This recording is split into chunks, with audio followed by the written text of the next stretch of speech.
Hello mga beshe ko! Tara, dito naman tayo sa Dubai.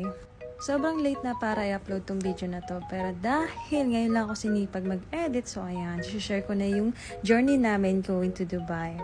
Gaya ng sinabi ko, nabiglaan nga lang talaga tong flight na ito. Wala talaga to sa plano. Dahil 3 days before, nag-worried na si mama talaga dahil sa biometric niya. Yes po, ito po talaga isa sa reason namin kung bakit po kami nag-exit ng ibang bansa para lang makapag-biometric siya. Dahil hindi siya makakuha ng schedule and then may problema rin siya sa emails niya. So nag-decide na lang kami na mag-exit ng ibang bansa. At dahil naka-leave rin siya for 1 week, so ayun, sinulit niya na. Sa mga hindi po nakakaalam, yung process po ng visa para sa Dubai is 2 to 3 days lang po maximum. Depende po sa nakausap nyo, yung travel agent po. Alam nyo ba guys, isa to sa dream country na gustong puntahan ni mama. Actually, hindi ako pumayag nung una na dito kami mag-exit kasi nga syempre Dubai and then gagastos kami sa visa. Parang hindi siya worth it for 1 day. I think parang kailangan mo at least a week para mas ma-enjoy mo talaga yung magagandang lugar nila dito. Naglanded kami ng 4 p.m. tapos dumiretso na kami sa hotel namin.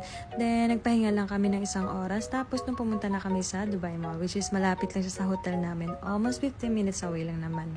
Actually, yung Dubai Mall parang nasa Avenues Mall ka lang.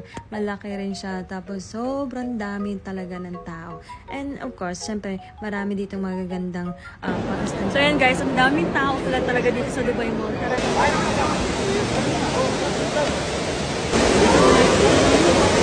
And grabe, eto yung pinakamagandang view na nakita ko.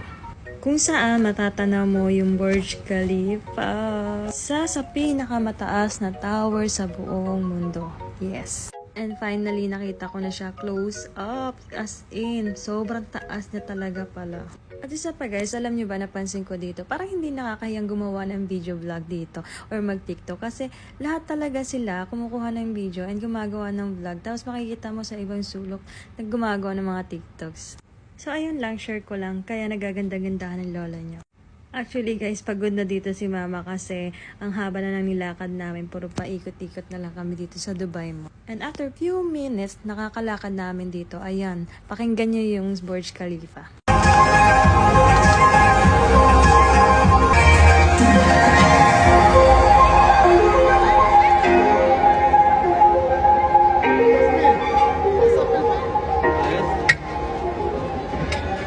And kasabay nun itong fountains. Ito yung sikat din dito. And grabe talaga. Sobrang daming tao. Halos paikot ng Dubai Mall. Ang daming tao.